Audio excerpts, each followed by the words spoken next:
Bonjour tout le monde, j'espère que vous allez bien. Aujourd'hui, je vous présente l'utilitaire électrique le moins cher du marché qui va faire un carton chez les artisans ainsi que chez les livreurs, le Maxus e-Deliver 3.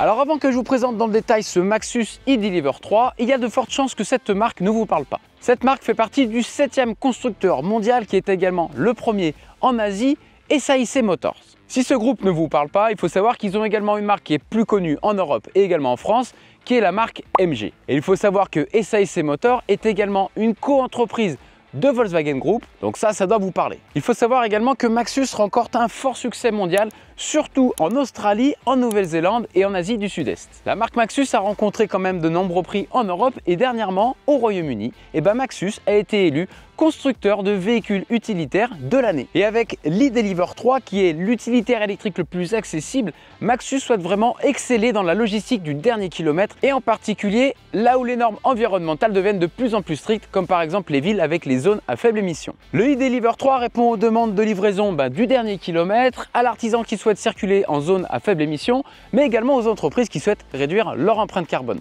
Et dans cette vidéo, je vous présenterai bien sûr de façon détaillée l'extérieur de ce Maxus e-Deliver 3, je vais vous montrer également son volume de chargement qui est impressionnant. Nous allons faire également un tour à l'intérieur et je prendrai son volant pour un essai routier et j'en profiterai pour tester la recharge de ce Maxus e-Deliver 3 car la Maxus annonce un 20%, 80% en 45 minutes. Donc nous allons tester tout ça. En début de vidéo, je vous disais que c'était l'utilitaire électrique le moins cher du marché. Et justement, en ce moment, Localis peut vous proposer le Maxus e-Deliver 3 dans sa version courte qui est le L1H1 à partir de 383 € hors taxe par mois en location longue durée, sans apport, 48 mois, 80 000 km. Et la version que j'ai ici à l'essai est la version rallongée, donc le L2H1, que Localis propose également à partir de 419 € par mois hors taxe en location longue durée, sans apport, 48 mois, 80 000 km. Donc ce sont des véhicules qui sont en stock, donc livrables rapidement. Si ça vous intéresse, je vous invite à cliquer sur le lien juste en dessous dans la description, vous remplissez le formulaire et mes collègues prendront contact avec vous. Et si vous cherchez un véhicule de toute autre marque, sachez que Localis, en tant que courtier en leasing automobile, s'occupe de vous trouver pour vous la meilleure mensualité possible grâce à notre réseau de partenaires depuis plus de 10 ans. Donc si ça vous intéresse, je vous invite à cliquer sur le même lien dans la description, vous remplissez le formulaire et mes collègues prendront contact avec vous pour faire le point sur votre projet. Alors il faut savoir que le e-Deliver 3 est disponible en 3 versions. Vous avez la première version qui est la version courte, la plus compacte, qui est le L1H1, qui permet quand même de charger jusqu'à 2 palettes Europe à l'intérieur avec un volume de chargement de 4,8 m3. Vous pouvez également charger jusqu'à 910 kg à l'intérieur et le véhicule fait une longueur de 4,55 m. Donc c'est vraiment le format idéal pour les villes et les centres-villes. Ensuite, vous avez une version rallongée, donc qui est exactement sur la même base, qui est le L2H1, qui est exactement ici la version que j'ai à l'essai, qui permet quand même de charger à l'intérieur 3 palettes Europe avec un volume de chargement de 6,3 m3. Vous pouvez mettre à l'intérieur 935 kg de charge utile pour une longueur totale de 5,14 m. Et ensuite, vous avez une dernière version qui est la version L2, qui est une version en mode châssis cabine, qui permet quand même de charger jusqu'à 1,80 tonne à l'intérieur et qui fait 5,90 m de long. Concernant les caractéristiques techniques de ce e-Deliver 3, donc il faut savoir que c'est exactement la même base sur la version courte et sur la version longue. Vous avez ici un moteur électrique de 160 chevaux avec 250 Nm de couple qui permet quand même de gravir des pentes jusqu'à 30% d'inclinaison, donc ce n'est pas rien. Ensuite, concernant sa batterie, vous avez ici une capacité de 50 kWh qui permet d'avoir une autonomie comprise entre 228 km et 371 km. Tout dépend si vous faites de l'autoroute ou de la ville, mais en tout cas, ça fait un utilitaire parfait pour pouvoir rayonner 200 km autour de chez soi. Et si vous voulez un petit peu plus d'autonomie, je vous conseillerais d'aller sur le Maxus e-Deliver 7 qui propose une autonomie allant jusqu'à 542 km WLTP. Concernant la recharge de ce e-Deliver 3, vous avez ici à l'avant, derrière le logo, vous appuyez la trappe de recharge. Vous avez ici des petits caches en caoutchouc qui vous permettent de protéger les prises de l'humidité, tout simplement. Et donc là, ce qui est intéressant, c'est que vous avez la recharge lente donc recharge en courant alternatif en 11 kW, ce qui permet de faire une recharge complète de 5% à 100% en environ 5h40, donc sur une borne à 11 kW. Et si vous avez une borne à la maison de 7 kW, vous pourrez recharger en environ 8 heures. Et ensuite, vous avez juste en dessous la prise combo CCS. Donc il faut savoir que ce véhicule accepte une puissance en courant continu de 50 kW et le 20%, 80% est annoncé en 45 minutes. Et c'est ce que nous testerons aussi dans la suite de la vidéo. Donc comme vous pouvez le voir, la recharge rapide de 45 minutes n'est pas vraiment rapide. Tout simplement parce que ce véhicule n'est pas adapté pour faire des longues distances. C'est vraiment un véhicule qui va exceller dans la logistique des derniers kilomètres. Par exemple, c'est le véhicule idéal pour tout ce qui va être livreur de colis, la poste ou ce genre de choses. Allez, je vous propose tout de suite de passer à la présentation extérieure de ce Maxus e-Deliver 3. Donc là, comme vous pouvez le voir, sur les modèles électriques, on est souvent donc sur des calandres pleines.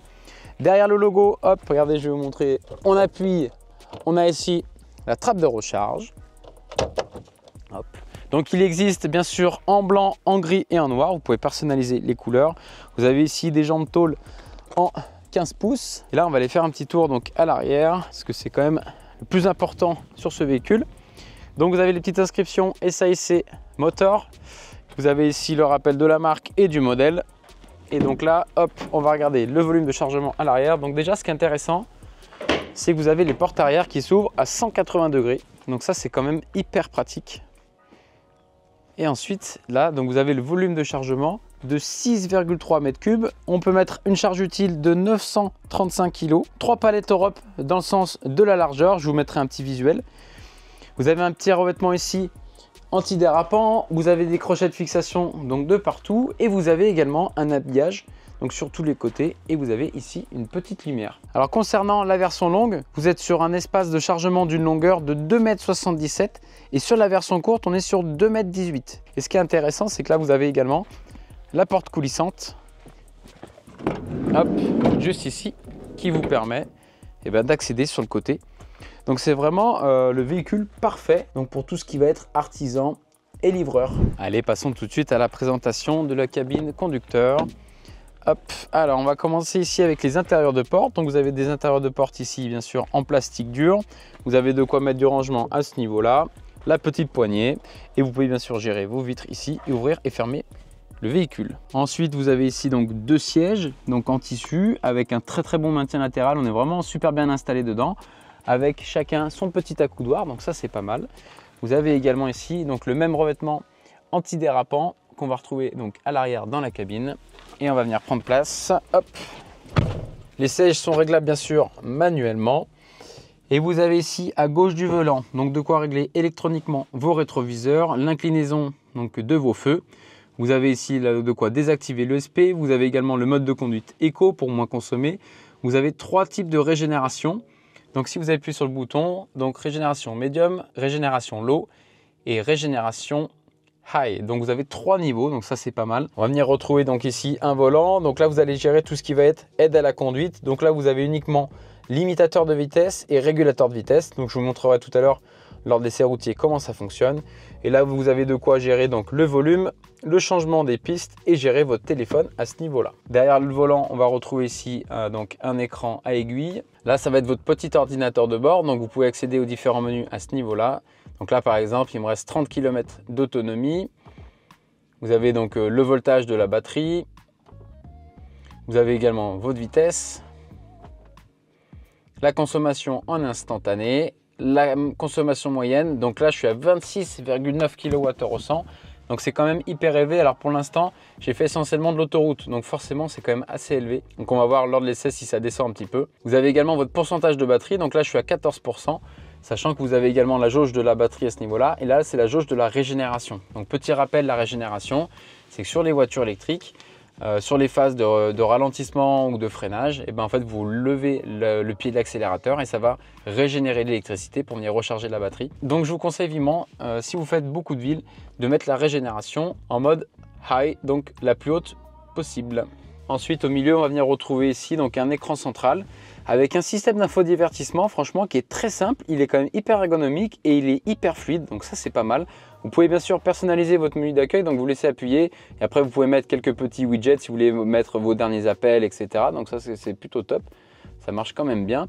Vous avez également l'Apple CarPlay, le Mobile Link, donc là c'est le branchement avec le câble. Il faudra juste télécharger une petite application pour l'Android Auto. Après, vous avez bien sûr donc le Bluetooth. Vous avez la gestion multimédia qui est juste ici. Après, là, vous avez donc les différents menus. Donc, vous avez bien sûr les réglages système, etc. Le Bluetooth, la connexion. Non, franchement, ça reste très basique. Mais en tout cas, c'est super fluide, ça fonctionne bien. Ensuite, juste en dessous, vous avez ici donc la molette de sélection de vitesse. Donc, parc, rear, neutre et drive. Donc là, vous avez une petite lumière rouge sur le mode où vous êtes. Donc là, par exemple, je mets en drive. Et si vous mettez ici en marche arrière, vous avez un petit bruit et vous avez ici la caméra de recul. Donc qui permet vraiment de visualiser lorsque vous reculez. Donc ça marche bien. La définition est quand même relativement correcte. Juste ici, à ce niveau-là, ça va être tout ce qui va être contrôle de la climatisation, température, clim, etc. Juste en dessous, vous allez retrouver ici la prise allume-cigare en 12 volts, une prise en USB-C classique. Vous avez ici un petit peu de rangement, de quoi mettre par exemple des lunettes, des tickets, ce genre de choses. Vous avez également ici une autre prise. Donc ça vous permet quand même de recharger deux équipements. Et vous avez ici donc de quoi mettre quand même pas mal de rangement. Et vous avez ici le frein à main manuel. Vous n'allez pas avoir de botte à gants, mais vous allez voir ici donc de quoi mettre un petit peu de rangement. Donc en tout cas, cet intérieur, il est simple, basique, mais efficace. Il y a tout ce qu'il faut là où il faut. Et je vous propose maintenant de prendre son volant pour faire l'essai routier et le test de recharge. Me voilà au volant de ce Maxus e-Deliver 3. Donc là, je vais prendre son volant, on va faire un petit essai routier. On va regarder un petit peu ce que ça donne en termes de conduite. Et ce qu'on fera aussi, c'est qu'on regardera un petit peu l'autonomie réelle, donc par rapport à l'autonomie annoncée WLTP. Donc comme je le rappelle, entre 228 et 371 km. Donc là, pour information, j'ai 81% de batterie et l'autonomie affichée de 190 km. Et donc là, pour aller chercher le véhicule, donc pour l'essai, j'ai fait essentiellement de l'autoroute. Et donc là, je suis à 23,2 kWh au 100 km. Donc ce qui veut dire qu'en gros, si vous faites que de l'autoroute, vous aurez entre 200 et 210 km. Allez, c'est parti, je prends le volant. Donc là, je règle la régénération. Donc je la mets en high. Donc moi, ce que j'aime bien rouler comme ça. Je mets le mode éco d'activer. Et allez, c'est parti. Donc je le rappelle, 160 chevaux, 250 Nm de couple. Donc ce qui veut dire que si vous avez des charges lourdes ou même pour faire des démarrages en côte, et ben ces véhicules sont prévus pour redémarrer et pour faire des côtes jusqu'à 30% d'inclinaison. Là, je vais faire une petite insertion, on va voir ce que ça donne. En tout cas, ce que je peux vous dire, c'est que la pédale d'accélération, elle est quand même plutôt réactive. Même si je suis en mode éco, alors attendez, là je vais l'enlever. On va faire, hop, une petite insertion. Et là, il y a une voiture qui arrive, je vais m'insérer, donc j'appuie. Bon, ça dérape un peu. En tout cas, ça part. Donc là, je suis déjà à 70. Donc ça a quand même de la pêche, hein. Donc là, je n'ai pas freiné, c'est vraiment le freinage régénératif qui m'arrête la voiture. Ça aurait été bien effectivement qu'on aille jusqu'à l'arrêt pour avoir le one pedal. Donc là, pour information, je passe sous un pont. Le véhicule fait 1,90 m de haut. Donc normalement, vous passez en fait dans la majeure partie des parkings. En termes d'assises, on est quand même bien installé. Le fait d'avoir des accoudoirs des deux côtés, on est vraiment bien installé. Il y a de la place de partout. Ça, c'est pas mal. Donc on a une position de conduite qui est quand même relativement haute. On a un très bon champ de vision, donc un grand pare-brise, des grandes fenêtres sur les côtés. Des grands rétroviseurs aussi, donc on voit bien ce qui se passe. Vous avez également donc la caméra de recul lorsque vous enclenchez la marche arrière. Donc ça vous permet vraiment de faire vos manœuvres en toute sécurité et sérénité, sans peur d'effectivement rentrer dans quelque chose. Donc la prise en main du volant, elle est vraiment top. Là, vous avez deux parties qui sont renforcées. Là, je vais vous montrer un petit peu comment ça marche. Donc le régulateur de vitesse. Donc pour enclencher le régulateur de vitesse, vous avez simplement à cliquer ici à gauche. Ça vous affiche un petit logo de couleur blanc. Et pour l'activer, donc vous allez à la vitesse et vous appuyez sur le moins ici. Et donc là, par exemple, je l'ai activé. Donc là, je vais l'augmenter jusqu'à 80. Et voilà, donc le régulateur est enclenché. Donc il n'est pas adaptatif, hein, c'est-à-dire qu'il ne va pas s'adapter à la voiture de devant. Et vous n'avez pas non plus le maintien dans la voie. Parce que ça reste quand même, comme j'ai dit tout à l'heure, un utilitaire qui est fait pour faire de la ville essentiellement. Donc à basse vitesse comme ça, 80 km/h, c'est un véhicule qui est quand même assez silencieux. Et c'est vrai que si vous faites des portions sur autoroute, il y a quand même pas mal de bruit d'air. La vitesse stabilisée, 70 km/h sur le plat, je suis à 14,8. Donc c'est pas trop mal. Ce que je vais faire, c'est que je vais remettre à 0 pour voir un petit peu la consommation en ville. Donc là, juste avant la remise à 0, j'ai fait 140 km et ma consommation moyenne est de 23,8 kWh au 100. Donc là, je réinitialise. Donc là, on va regarder ce que ça fait. Donc je vais avoir des traversées de village un peu départementales. Donc là, on va vraiment rouler à la cool. voir un petit peu ce que ça donne en termes de consommation, parce que la précédente consommation était un peu biaisée par le fait de l'autoroute. Me voilà toujours au volant de ce Maxus e-Deliver 3. J'avais réinitialisé la consommation moyenne, et donc là j'ai fait essentiellement de la ville et de la départementale.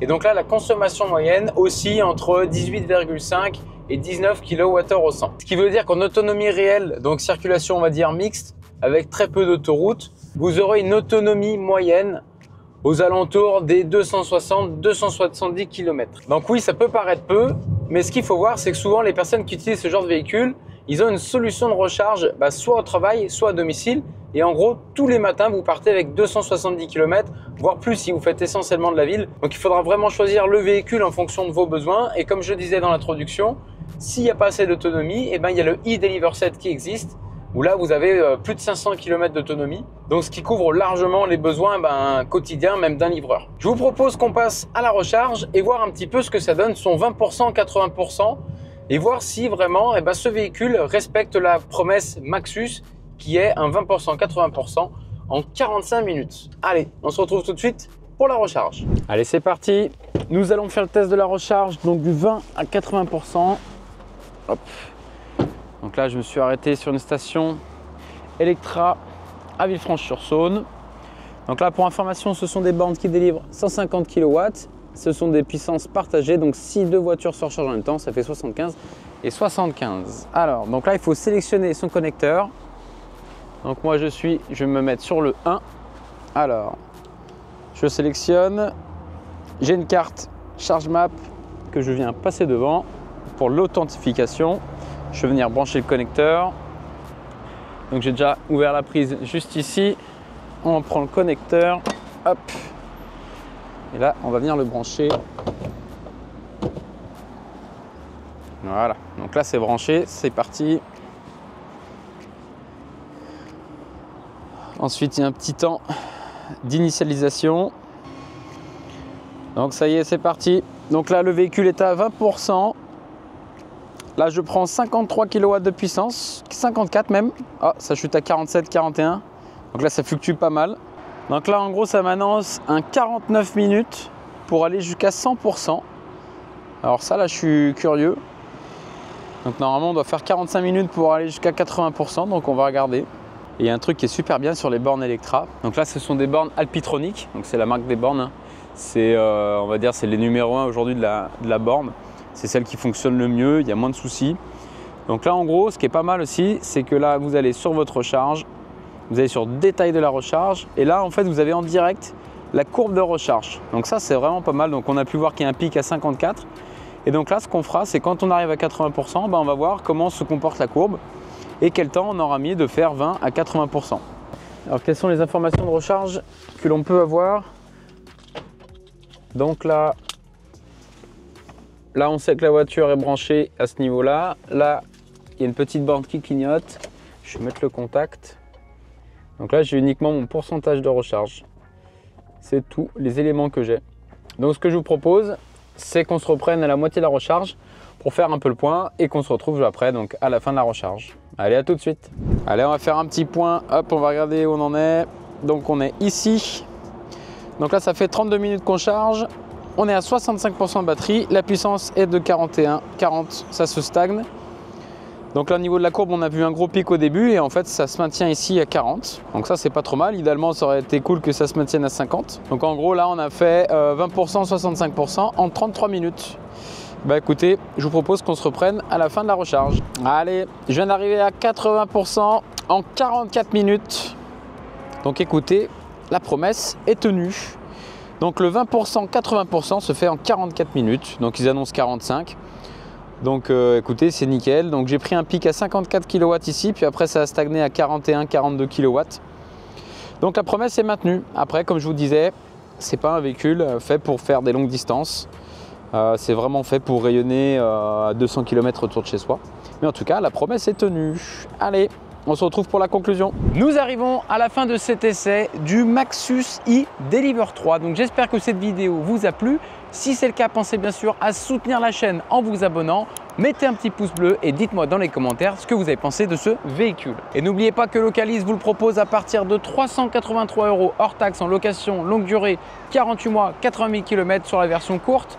Celui-ci est à 419 € hors taxe. Donc si ça vous intéresse, pensez bien sûr à cliquer sur le lien dans la description, remplissez le petit formulaire et mes collègues prendront contact avec vous. Et moi je vous dis à très bientôt dans une prochaine vidéo. Ciao!